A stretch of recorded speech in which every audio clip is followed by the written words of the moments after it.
Hello, and welcome to Sideways. Do you know what an epigram is?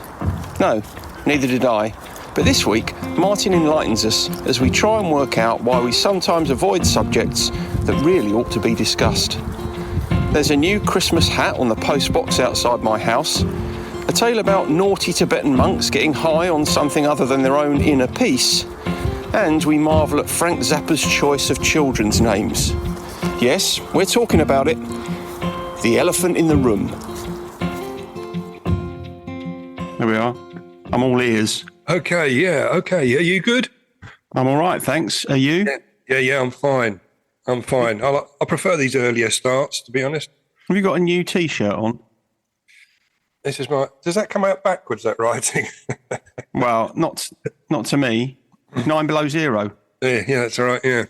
No, it's not a new T-shirt. I just, it was the first one I put on. I thought I'll put that on. Do you ever put a T-shirt on in the dark and realise you put it on back to front? I've never done that. No, box. You've never done that? I don't know. Not because of the dark. I've done it in the light, mate. Doesn't it? Oh. Yeah, I'm not talking about when you were drinking. I don't want to be putting trousers on your head in those years. And it all seemed very normal. Very good. There's a new covering on the postbox outside. You know, the yarn bombing. The yarn bombing, yeah. What's it? Is it a Christmas one? Bob's. Of course. Yeah, excellent. Yeah. Is it looking good? It looks excellent, and I know I've said this before, but it's lovely seeing people come past it and stop and take pictures of it and stuff. It's lovely. Yeah, it's really nice. Good. I could almost put it on my gratitude list, but I'm not going to. You're not going to? Okay. No. Well, you could put a picture on the Facebook page or something. That's exactly what I'll do. And today, interestingly, propped against the postbox is a largish suitcase. Is it? So I don't know whether that means the postman's going away and he's just left his suitcase there to pick up when he collects the post. It could be. Or it could be something more sinister. What, a bomb? Well, I wasn't going to mention that, the B word. I hope it isn't, because if it is, this will be our last episode, I suspect. Okay, yeah. Because with the amount of explosive you could get in that suitcase this close to my house, I think that's probably going to be the end of me. Certainly make the windows rattle a little, wouldn't it? Well, the firework display over the back makes the windows rattle. Yeah. Anyway. That's all behind us. Anyway, yes. What are we talking about this week then? Shall I tell you? I don't know. Yeah. Shall I tell you? Well, it's the idea for this episode was sparked by a situation that arose recently. Oh. I bumped into the parents of an old girlfriend of mine. I can always be a little bit awkward, that one, can't it? We had this sort of idle chit-chat about various matters, but carefully avoided the subject of their daughter, which was... I think everyone involved wanted to avoid that. But it reminded me it's one of those things that crops up from time to time, which we often call the elephant in the room, don't we? The elephant in the room. Okay. Yeah, because you mentioned you wanted to talk about the elephant in the room, and I was a bit worried you wanted to talk about my fat years. Which I quickly dismissed, obviously, because that wouldn't be appropriate. But it is appropriate for those of us in recovery, which I'll come on to later. Okay, excellent. Yeah, that sounds interesting. Good. Someone, just incidentally, sorry to interrupt, someone's just literally stopped their car to run across and take a picture of that. Have they? Postbox. Well, I'm intrigued now. I will definitely... after we've finished, I'll take a picture and I'll put it on the Instagram page or Facebook page or whatever. Yeah, or whatever. Yeah, that'd be good. Okay. Well, before we start, before we get into the meat of the matter, just something that cropped up in the news that I just wanted to run by you, which was not particularly funny, but there's a temple in Thailand, a Buddhist temple. It's been left without any monks after all of them failed drug tests. That included the abbot. They all had the urine tests all showed illegal drugs because they were raided by the police. So obviously there was a tip-off. So they obviously there's something going on there rather than just imbibing themselves. Wow. Yeah. So that puts a whole new kind of slant on Buddhism, doesn't it? It does. I think Buddha would be a little bit upset with that, don't you? You'd have thought so, wouldn't you? Because I know you've always said that if you were to adhere yourself to any particular organised religion, it would probably veer towards that one, right? Yes, because I see it as a philosophy rather than a religion, definitely, yeah. Right, well, perhaps now you should think again, because you don't want to be getting embroiled in any more narcotics, do you? I don't. The last thing I need. That definitely wouldn't give you inner peace, would it? It wouldn't, no. Tranquility. Well, I can imagine them, bless them.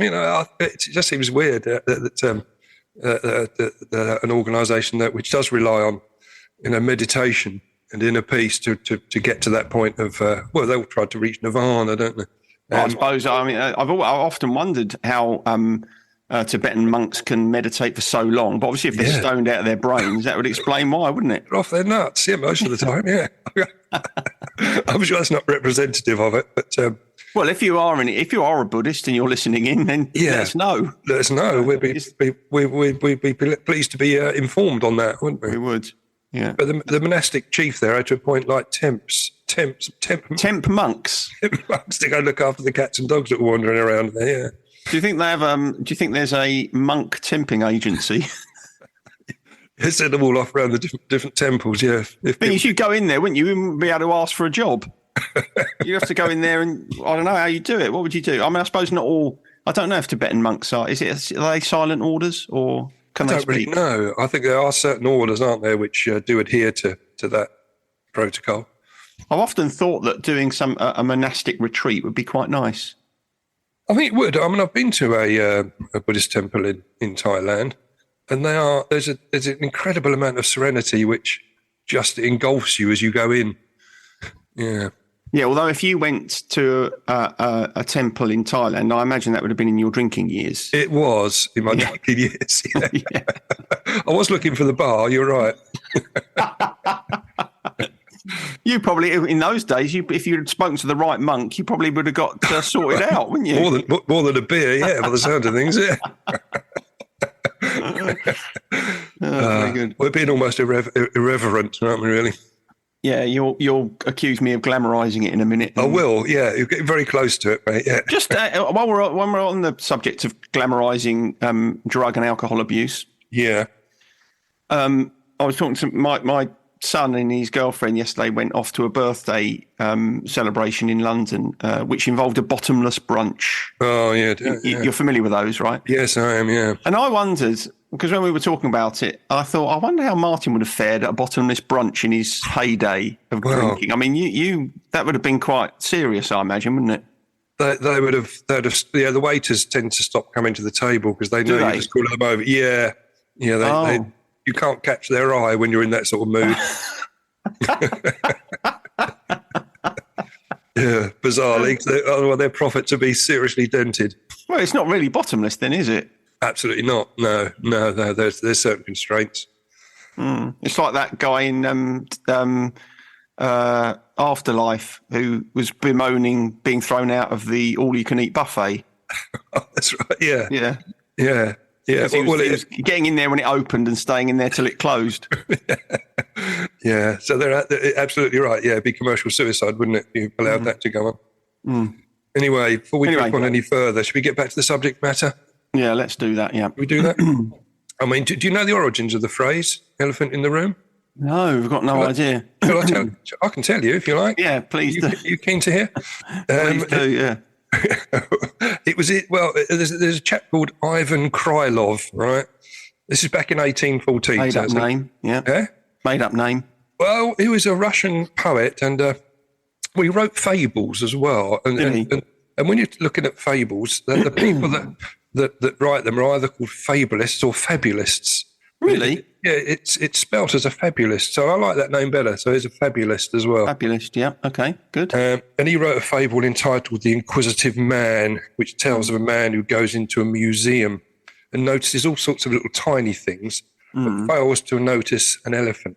And then the phrase became proverbial after that.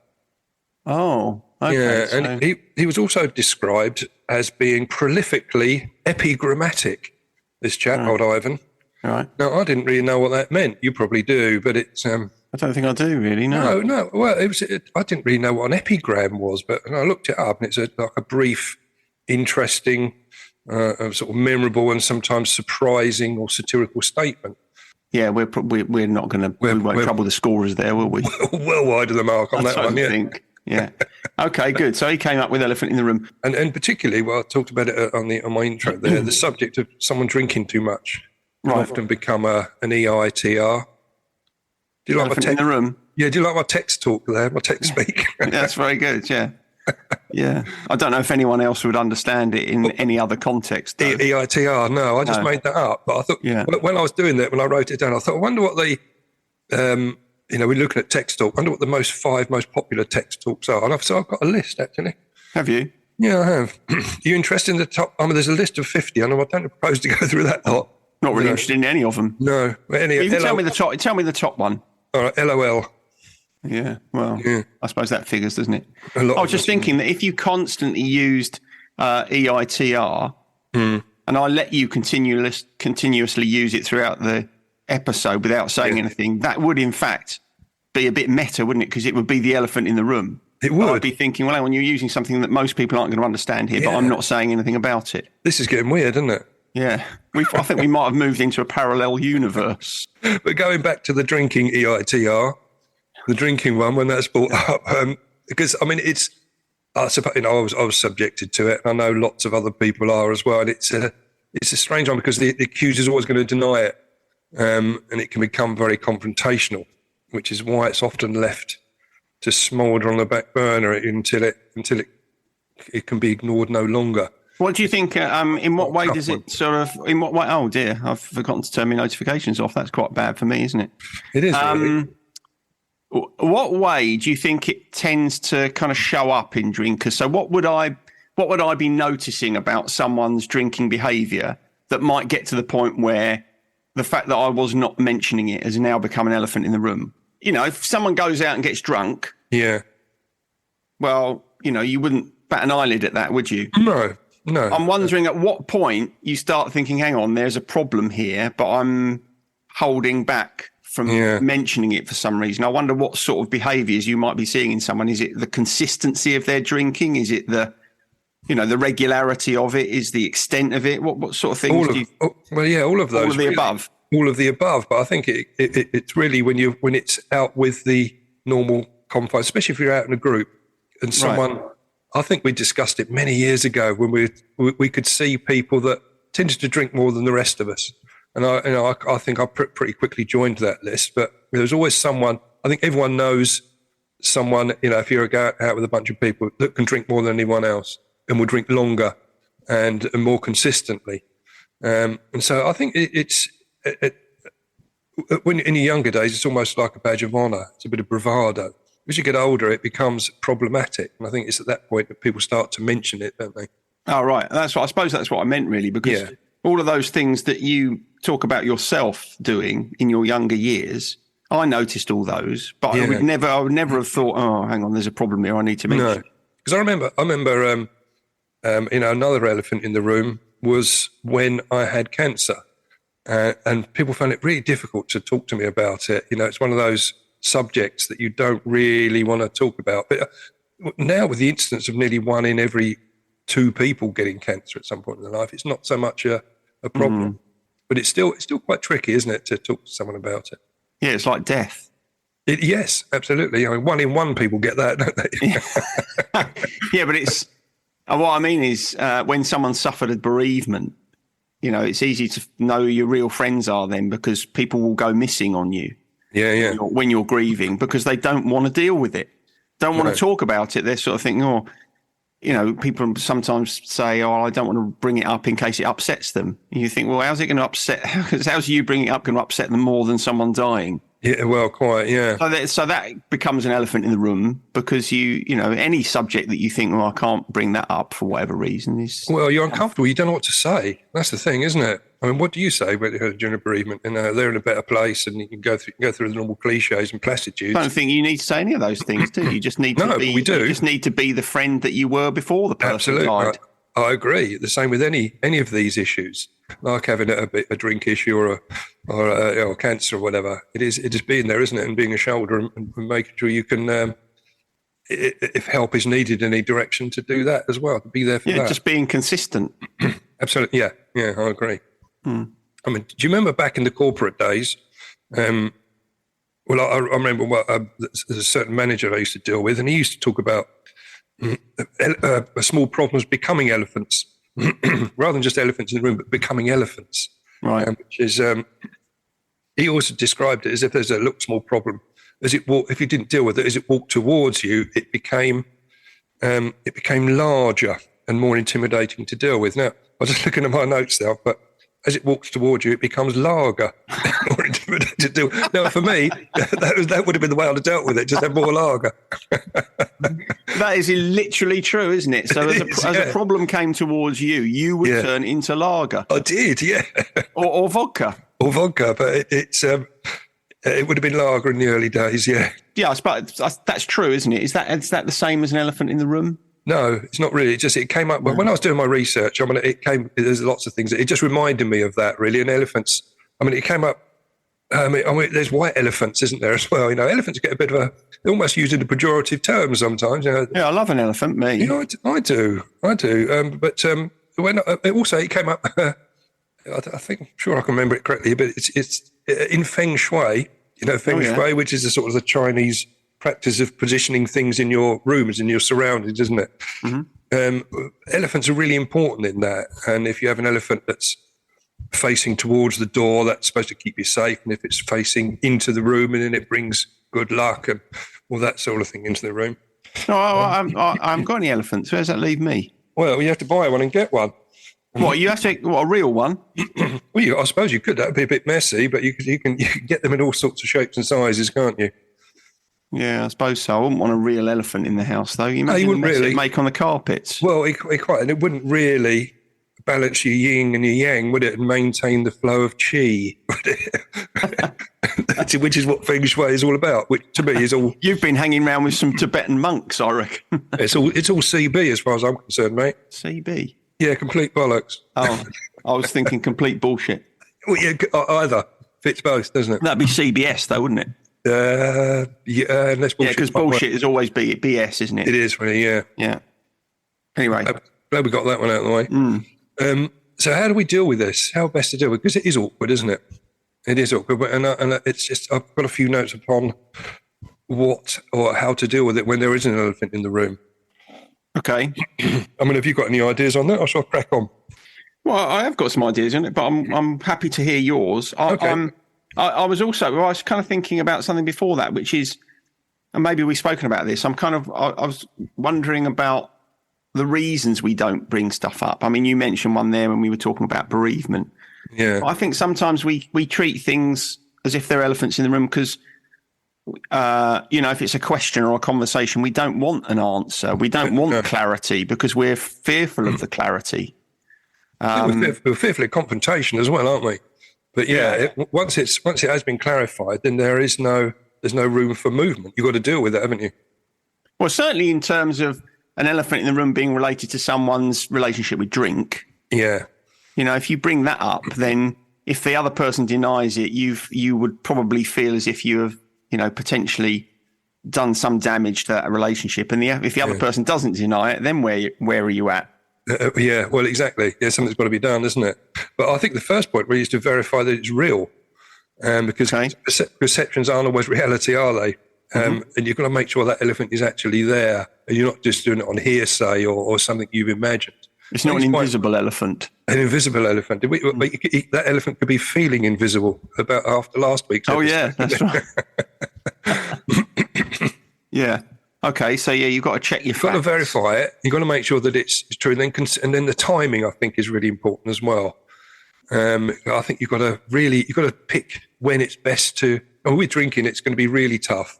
But obviously, don't do it when someone's still drinking, when they're pissed at the time. But if at a sober point, when there's someone's like to be less emotional and stressful. Okay, let me ask you this then. Okay. And maybe I'm being a little bit negative here. Okay. But I'm wondering if there can, if you're in active addiction, right? If you've got a dependence, drink, can there actually be a time where someone can bring that up in a way that results in something positive? Do you think? This I suppose is about intervention. It is, yeah, it is really. I'm sure there's better times than Oh, you don't do it when you're sitting around a dinner table with loads of people there, for example. That would be the Christmas lunch. a Christmas lunch. You can't have a glass of wine because I know you're an alcoholic. Exactly. Yeah. You couldn't do it then, could you? So I think picking the timing, the place, probably when there's no one else around, that it can be done in a fashion. I say once someone's drunk anyway, it's no point. And a non-accusatory way. You've got to do that, haven't you? I think because you've got to be mindful of their emotions. And So if you're worried about someone's drinking, as a recovering alcoholic, what is the best way for someone to bring that up, do you think? I mean, I know you can never guarantee that you're going to get the result that you want.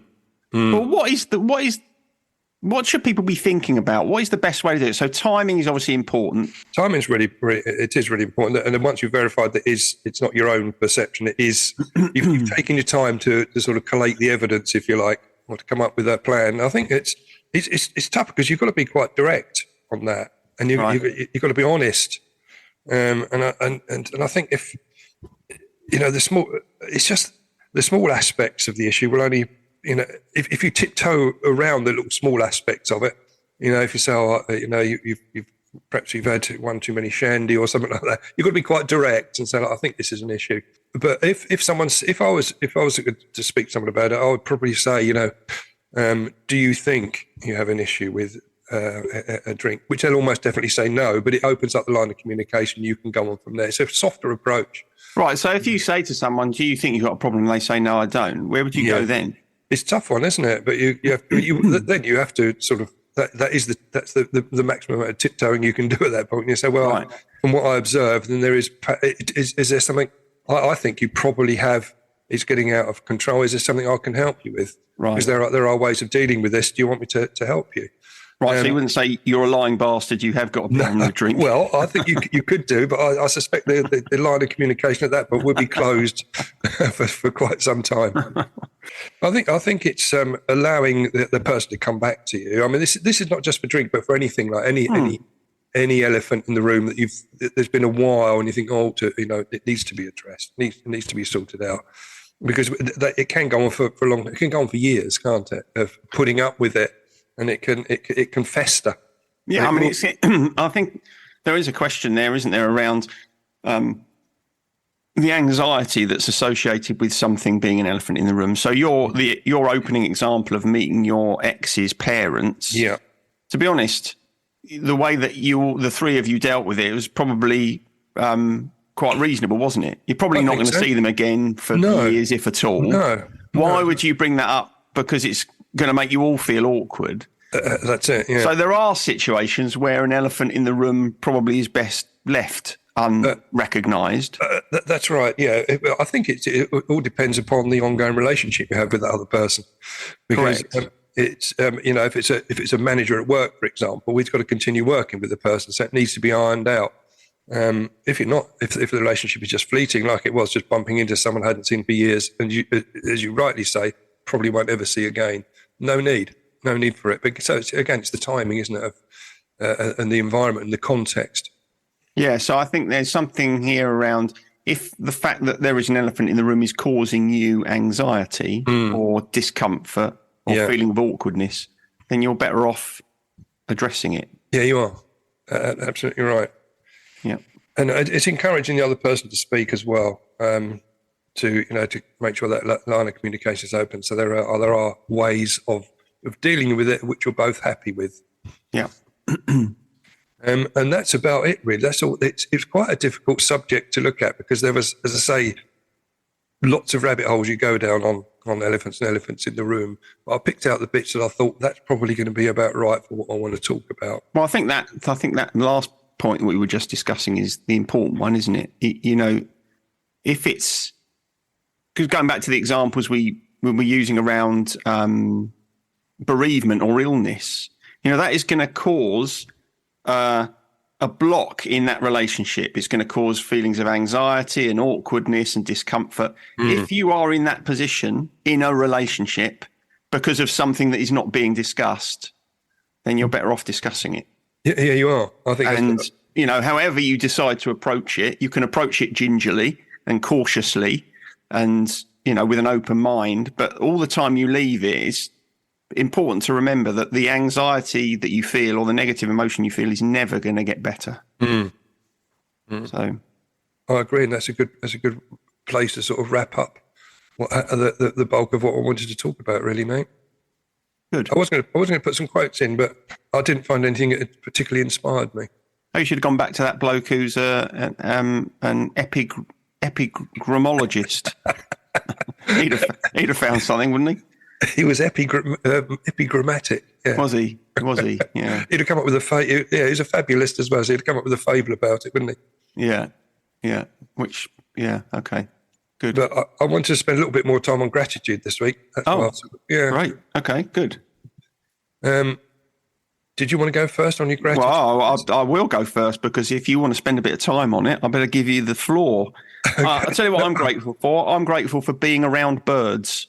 Okay. Don't start. There's no misogyny going to right. come. I mean the feathered variety. Yeah, I know you do. Yeah. It was prompted by a report or a report that I read in the British Psychological Society website.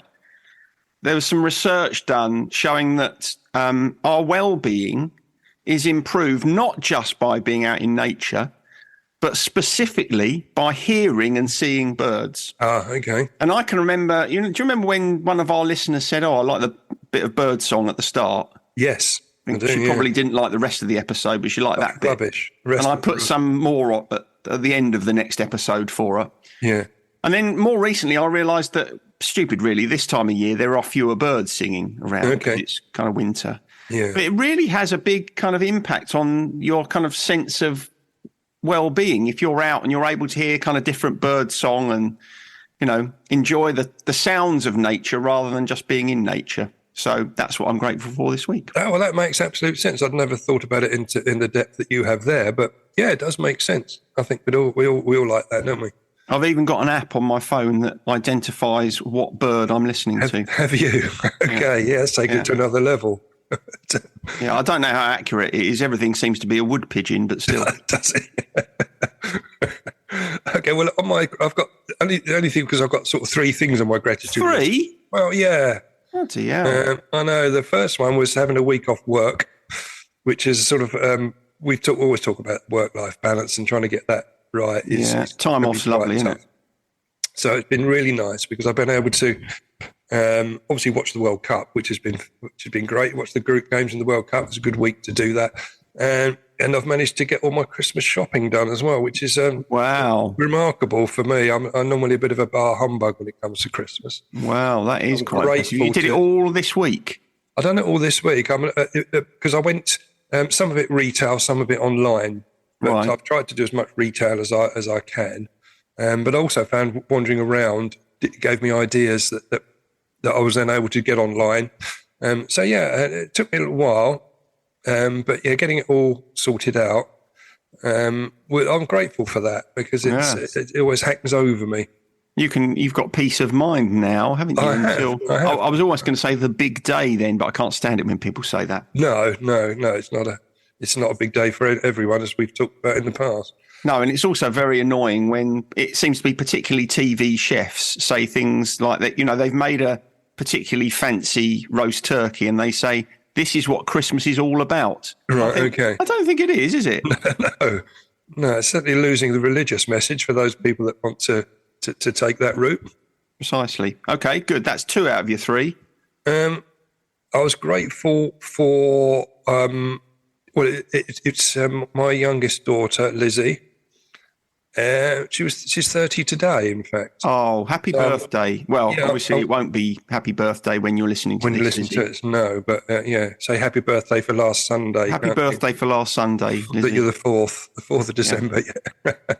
I remember when you were knee-high to a grasshopper. Well, you can say all those things, can't you? Mm. I'm grateful for being sober and being around and being alive to be able to witness. I'm grateful to her really for just being such a lovely child.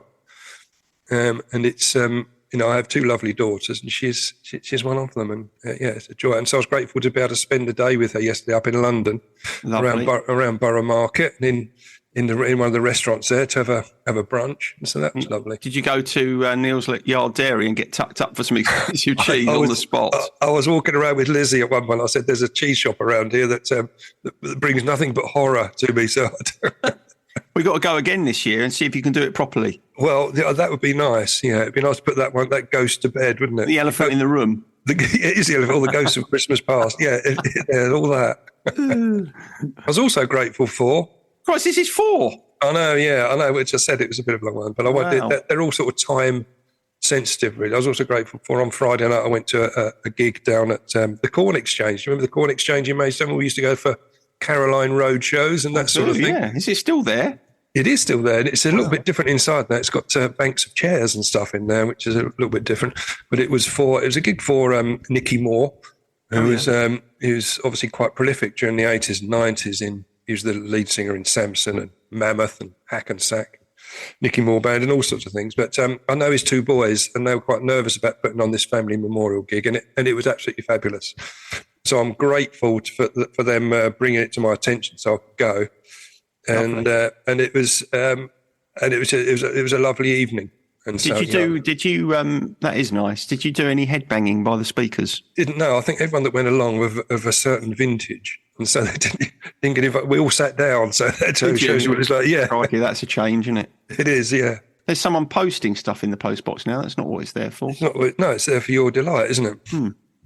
Lovely. They're super. All super areas of gratitude. Yes. And I mean, you're overflowing with gratitude this week, aren't you? I am, yeah. My cup runneth over. So I'm going to move on to the daysoftheyear.com. Good. Not much around there. National Sock Day, if that's any good to you. National Sock Day? Yeah, that's today, 4th of December. I like a sock. Yeah. We've spoken. You've spoken about socks quite a lot. That's good. But I do get a bit annoyed with the quality of socks these days. They tend to hole up quite quickly, don't they? They do, which is why you have to spend a little bit more and go for the cushioned ones, as we spoke about before, the padded ones. Oh yeah, but you're talking about an ankle sock type of thing, aren't you, or a sort of small sports sock? No.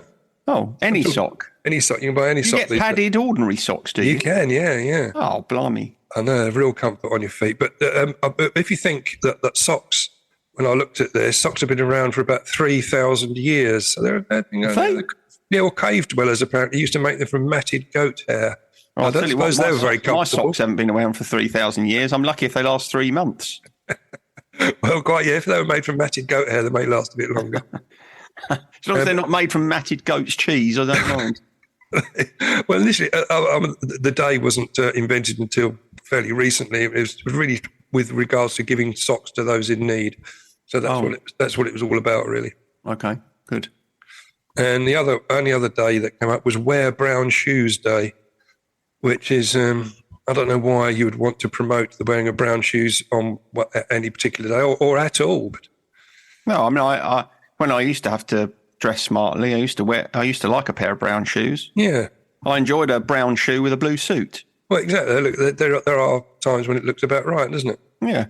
But I wouldn't have said that the brown shoe is so persecuted that it requires its own day. No, it's obviously been, I suppose the people that produce them have been instrumental in getting this as a day. Is it sponsored by Timpson's? Well, it's going to be something like that, isn't it? Yeah. Yeah. Or Lokes or something like that. Something like that, yeah. Do you remember Bailey's, the shoe shop? I do in Maidstone, yeah. I do. Well, my dad used to have to go there to get his shoes made because he was size 13 shoe. Yeah, outsized shoe. He used to get your they used to be a big stockist of airwares. They did, yeah. Yeah. Yes.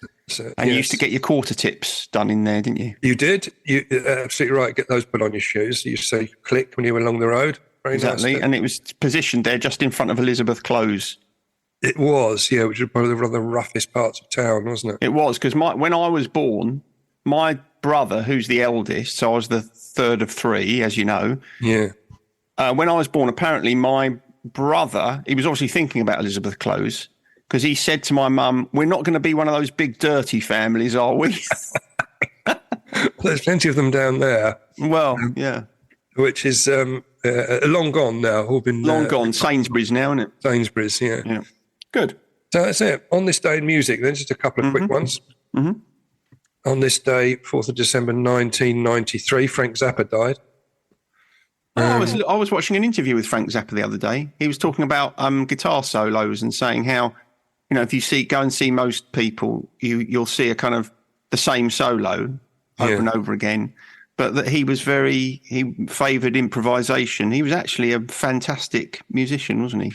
He was, and I've actually I've got some of his albums. He was my elder brother was a big fan of Zappa, really. So I was introduced to him then, and I've remained. Shake Your Booty is still one of my favourite albums of all time by any artist. Great, it's a great album. But it was just he was legendary, wasn't he, for naming his children in a strange fashion. Dweezil. There's Dweezil. There's Moon Unit. Moon Unit, Zappa, yeah. Well, I mean, we've all thought of calling our kids Moon Unit, haven't we? We have. Unfortunately, Frank got there first, didn't he? He did. He nicked that one, didn't he? Yeah, Dweezil was fairly straightforward compared with, because he had 4 children. There's another one called Ahmet Amuka Rodan. Yeah.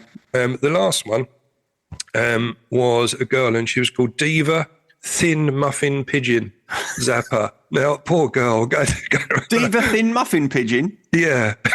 Imagine that getting called out on the register. He wasn't very thoughtful, was he, when he... No. He gave him those monikers. Diva Thin Muffin Pigeon. Yeah. Not good, is it? I don't know how he's put all those words together. He'd been hanging around with some Tibetan monks. Yeah, didn't he? Yeah. Going on there. She's probably just known as DTMP, wasn't she? To make it easier. But also on this day, Frank Zappa again, in 1971, so quite a number of years earlier, he was playing a gig at the Montreux Casino in Switzerland, which burnt down during the gig. Deep Purple. Exactly. On the water. That's it. That instant then immortalised by Deep Purple, SOTW. And they put out that track. Yeah, that's right, because Frank Zappa is named in that track, isn't he? He is, yeah. So this all happened on the 4th of December. So there's a bit of rich musical history there involving Zappa. Yeah. That's just made me wonder. I wonder what, it used to be in guitar shops that they used to have signs up saying no Stairway to Heaven or no Smoke on the Water, Yeah. I wonder if that's still the case. I wonder if they're still the tracks that you're not allowed to play, or whether it's been superseded by something more contemporary now. It may be, but I think music shops themselves have gone, haven't they? There's very few of them around. They have. There's none in Maidstone anymore, which is just a disgrace, really. No, there's some nice guitar shops in Brighton. Anyway, we're going off on a We are going further afield now. But that's me about wrapped up, mate. Good. That's it. I don't think I've got anything else. I don't think I have either. I don't think I have. Thank you very much, then. I'll see you next time. See you later. Bye. Laters. Bye. Bye. Sideways was created by Graham Landy and Martin Pankhurst. If you want to read more about our work or sort through the extensive archive of past episodes, just visit grahamlandywellbeing.co.uk/sideways-podcast. You can follow us on Twitter or Facebook or Instagram at Sideways Podcast, and you can email us if you have a question or if there's something you'd like us to cover. But most of all, we want to tell you how grateful we are that you come and listen, and we ask that if you've enjoyed what you've heard, that you spread the word. And we'll see you next week.